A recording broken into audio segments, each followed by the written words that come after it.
What you see behind me is the world's strictest and largest prison. This mega prison has a capacity of 40,000. Prisoners here are the most unsafe people you can even imagine. How many people's lives have you ended? Is it 5 or 10? How many? More than 50. MS-13 and many other gangs. These are animals. These aren't people. They're psychopaths, sociopaths, the kind of people we have here. We are about to see the worst of the worst. Welcome to CECOT, the world's largest prison by capacity in El Salvador, which was constructed to imprison the highest profile criminals. Those who enter this prison are destined never to leave alive. There's no way out. How are you gonna come out of this? The reason why this small country of 6 million needs the largest prison is the gangs. Once dominating the country, these gangs faced a dramatic crackdown starting in March 2022. Under President Nayib Bukele's administration, over 70,000 individuals, about 2% of the country's adult population, were arrested within just 16 months. Buses transported thousands of chained gang members to CECOT in a tightly coordinated nighttime operation. Sitting one behind the other, heads lowered, they looked like a single mass. Surrounded by armed guards, none of them dared to resist commands.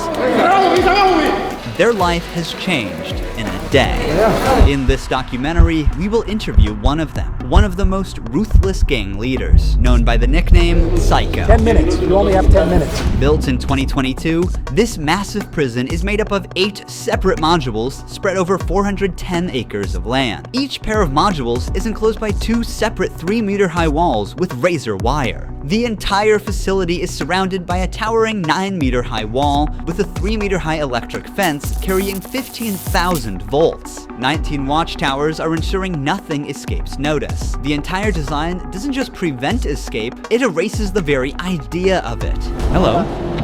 Hello, we have permission from the presidency. The soldiers stopped us. We're hoping this will be the last checkpoint.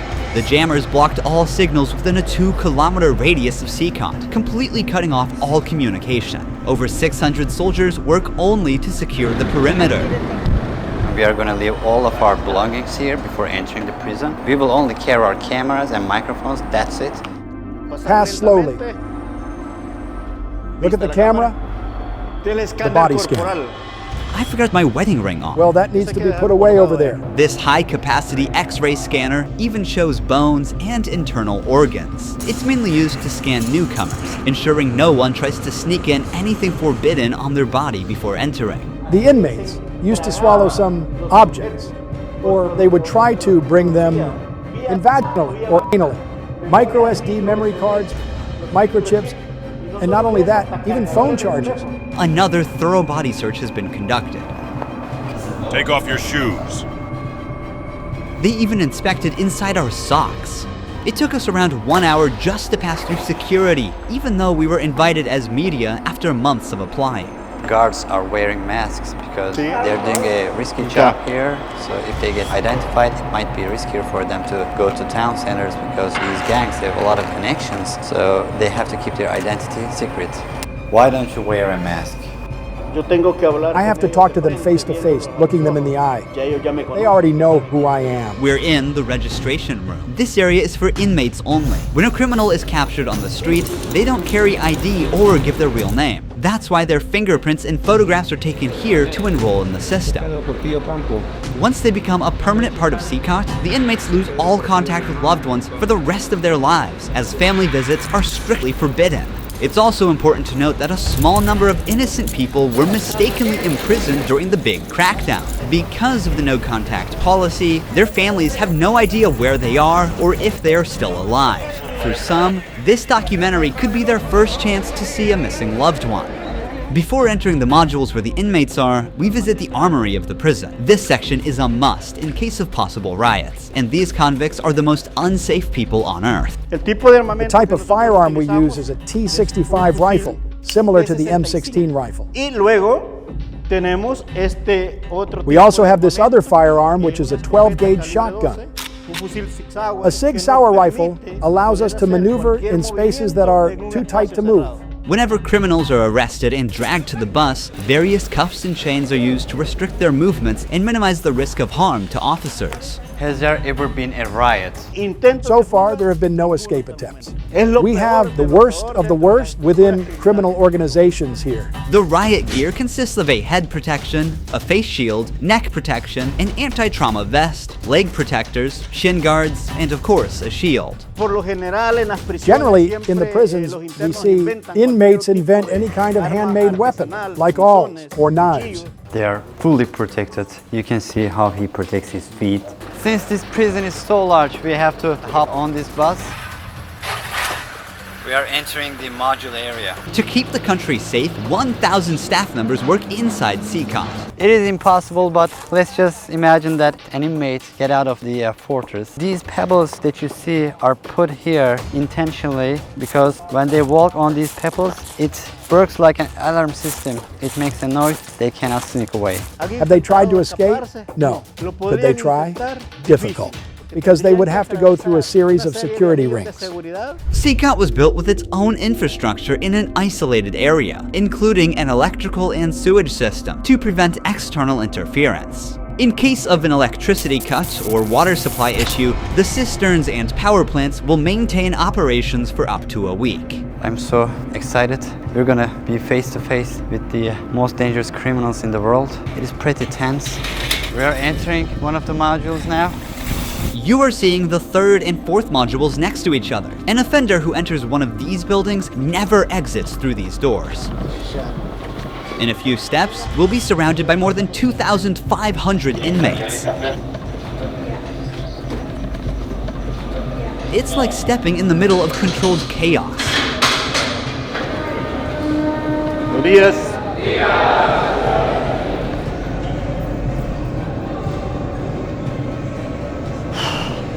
This is so intense. Their eyes are all on me, following my every step. Getting an eye contact with them. There are so many of them. I'm speechless. I can't help but feel unease. All of them wear white shirts, shorts, and slippers. They don't have any other belongings. Most are barely out of their early 20s and convicted of serious offenses. Even the most infamous criminals in history have an average of 20 to 30 proven victims. But here, some of the inmates are responsible for hundreds of innocent people's lives. Can I ask the inmates something? No. If you have any questions, I can answer them for you. If they try to communicate with me now, what are you gonna do? I'm not going to allow them. They know from them that subsequently there may be a penalty for not abiding by an instruction. I'm curious to know which of these group leaders I'll be interviewing. It is forbidden for us to pass this yellow line because these are one of the most dangerous human beings on Earth. Without the bars between us, everyone knows exactly what could happen. There are 32 cells in every one of the 8 modules making up the mega prison. Each cell holds around 80 inmates, but the number can go as high as 150. Despite not being at full capacity, the inmates only have 0.5 square meters of personal space each. Prisoners do not have any ventilation rights or courtyards to walk outside their cell. Each inmate here have been given one of the longest sentences you can even imagine in your life. The only thing that doesn't change that all these inmates will never get outside. They will never see sunlight. The only people are authorized to get inside and outside are the personnel and sometimes media like us. They will never ever leave this building. If you see their look, you can see the emptiness in their soul. They don't have any hope towards future. They look very robotic. Their life is so monotone. This open corner is their toilet area. They have like 2 toilets for 80 inmates. It's literally humiliating these inmates. Like their whole confidence is disciplined here. The same place where they use the toilet is also where they take showers. To clean themselves, they use plastic dippers in a single shared basin. There's no running water in the cells, so the prisoners have to rely on one blue barrel for drinking water. Where they sleep is these metal bunks. No pillow, no mattress. Each prisoner receives just the bare essentials: a white sheet, a uniform, socks, slippers, and a towel. That's it. The prisoners spend their entire days on their 4-level bunk beds. They have stacked tightly, like items stored in a warehouse. As part of hygiene and order, inmates are shaved every 2 weeks by personnel. Long hair or beards aren't just unhygienic, they can also hide sharp objects. Let's take a look. Take off your shirt and line up here. Now they are taking their shirts off. These inmates were once part of the MS-13 and Barrio 18 gangs, which controlled the neighborhoods of El Salvador. These two rival gangs spent years extorting money from locals and causing great suffering to Salvadorans. There is Barrio 18, MS-13 gangs, all together in one cell. That's right, just like that. The entire module is the same. They all live like this. Outside, entering each other's neighborhood could mean being torn apart. Yet here, they are side by side until their last breath. How do they live without attacking one another? They have to learn how to live together. Here, they are in a prison. They are not on the street. Most of the inmates have tattoos covering their entire bodies, even including their faces, showing their loyalty structure. For MS-13, tattoos often include initial letters or the number 13. Members of the other gang use symbols like 18 or 666, which add up to 18 and symbolize the devil, or they use Roman numerals. Having gang tattoos on one's face is a clear sign that they are one of the most ruthless and high-ranking members of the organization. Crossing paths with such a person on the street is the same as staring death in the face. A spiderweb tattoo represents being caught in the web of justice and serving a long prison sentence. The devil horns tattoo is a dark symbol that represents these individuals' worship of the devil. Some even claim that they carried out their actions under the devil's command.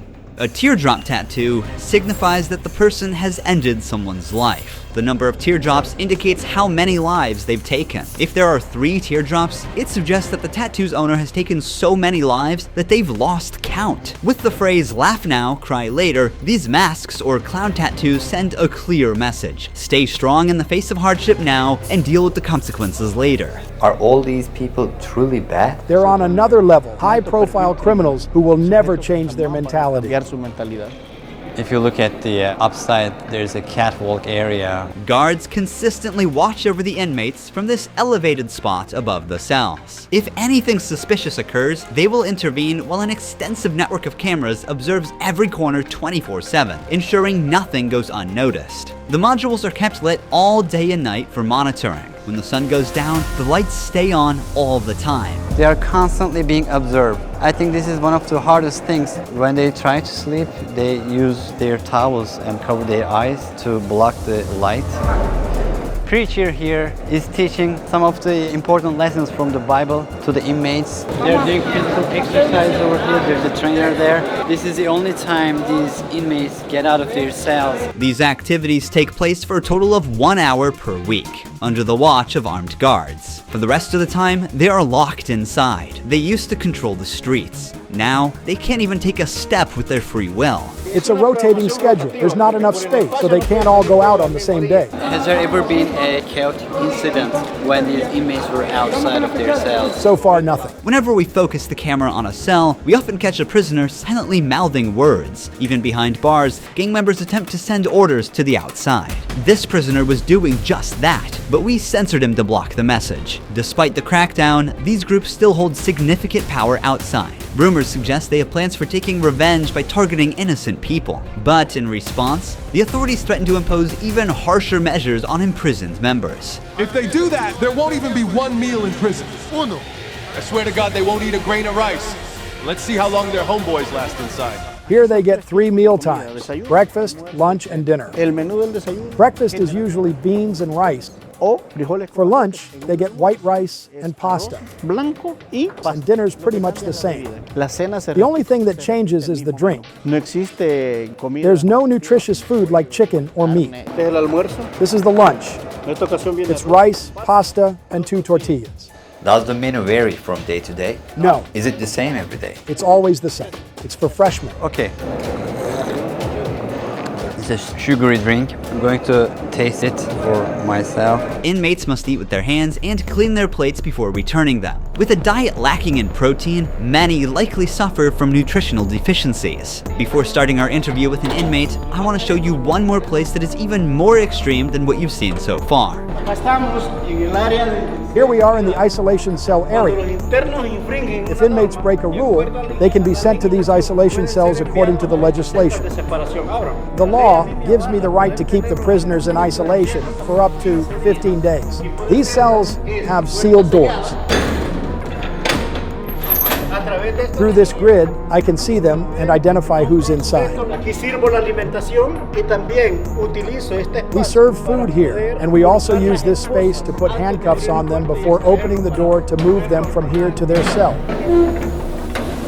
Welcome to the isolation cell. If an inmate misbehaves, this is where he ends up. He won't know the time or how much longer he'll be kept inside. For days or even weeks, he sleeps on this concrete bed without ever leaving. They are cut off from the outside world, left alone with nothing but their thoughts. This is where they supply their water. There's a water basin here. They take their water here, and this is where they pee. The basin for drinking water and the toilets are located side by side. The toilet looks recently used and dirty, suggesting that this cell has recently been used. The only light they have is this little hole that barely lets the sunshine in. This openness is also the sole source of fresh air. What is the most challenging thing about isolation room according to you? Inside, you don't even see your hands. So when someone is isolated, it is necessary for them to have something, a book, anything, to keep their mind clear. But here, they don't have access to any of that. No matter how tough a criminal is, this kind of isolation breaks them. This is necessary for the type of offenders that we have here. People who once played God by deciding who would live and who wouldn't live deserve the worst punishment. We don't show them mercy. They can ask for forgiveness, and may God forgive them. But here, justice must be served for so many victims, and it's the least they deserve. Now we're going to interview the inmate known as Psycho. He has a 34-year criminal history and has spent the last 25 years as a high-ranking member of an organization. 10 minutes. You only have 10 minutes. 12 guards are barely enough to ensure the safety around this inmate. Remove the mask. What is your name? My name is Marvin Ernesto Medrano Vasquez. How old are you? I'm 41 years old. You don't look 41. You look younger, like 35. That's a good thing that you told me, because I feel old. Can I see your tattoos? I'm at 13. When did you join this crime organization? In 2004, but I started my criminal record since I was 11 years old. How did you first become involved? When somebody is born with just a mom and the mom is working, you look for the streets. You look for somebody to help you out. I said, oh, my mom's poor, I need some shoes, I need some clothes, and I started robbing. Then I need a father figure because I didn't grow up with my father. And then I looked the group of gangs. Then I did a side, and I came right here to El Salvador, trying to change my life, but I seen that there were more gangs right here, and I started doing the same thing I did upstate, and I got locked up. I've always been one of them persons that wanted to accomplish the things that they put in their mind, and I accomplished everything I had to do right here. But I'm right here. This is how the devil pays the people. Is it true that to join this crime organization, you need to end someone's life? Yeah. But the first one must be one of your relatives, right? Yeah, because you got to gain territory for your gang. I lost my mom, my dad, my son, everything right here because of the gangs. When I could be with my family, hey, upstate, the United States, a better life. But, you know, we took wrong decisions, and this is the cause of this. That's why I tell the youth, hey, go to school, listen to your mom, listen to your dad. Don't live this life that we live right here. There's no way out. How many people's lives have you ended? Is it 5 or 10? How many? No, if you talk about what you used to do in the jails after, it probably get a few more than 50. You gotta do it sometimes. How did you become cold-blooded and merciless in time? I can't really respond you with that question. How do you feel about not seeing your family forever since you're in CECOT? I feel bad because I seen my son the last time when he was 5 years old, and he's 21 years old right now. I want to see him. I want to tell him, hey, don't do the same things that your dad did. Look for a good life. people who have fallen victim because of you will never see their loved ones again. You will also never see your family. How do you cope with emotions like missing someone? I feel bad. Sometimes, like I tell you, I lay down on my bed and I think a lot of things, and sometimes I cry. What is your motivation to stay alive here? To one day change my life and look for God in my life, and I tell God, hey, forgive me because I did some things. Okay. Finally, we see the sunlight. Honestly, CECOT is a place you will never wish to end up in, even as a visitor. But for the people who victimized Salvadorans, it is now their forever home. These criminals took the innocent people's right to live, and now they're paying for it. The Salvadorian government's message is clear. Crime is no longer tolerated and the punishment is severe. El Salvador once had the highest rate of lives lost due to widespread chaos. During its peak, 104 out of every 100,000 people lost their lives in a single year. Previous administrations agreed to a truce with these groups, but this couldn't bring lasting order. Although the current government's methods are controversial, by 2023, the number dramatically dropped to 2.4 per 100,000 people, placing El Salvador among the safest countries in the world for the first time. So far, the results are undeniable. Peace has returned to the neighborhoods. But what about those who were wrongfully imprisoned? Is it true justice or way to control chaos? Are we seeing a lasting solution or just a temporary fix? For now, the answer remains unclear and the world continues to watch. Thank you for watching this documentary. See you in the next one. Don't forget to subscribe. Ruhi Chenet was here.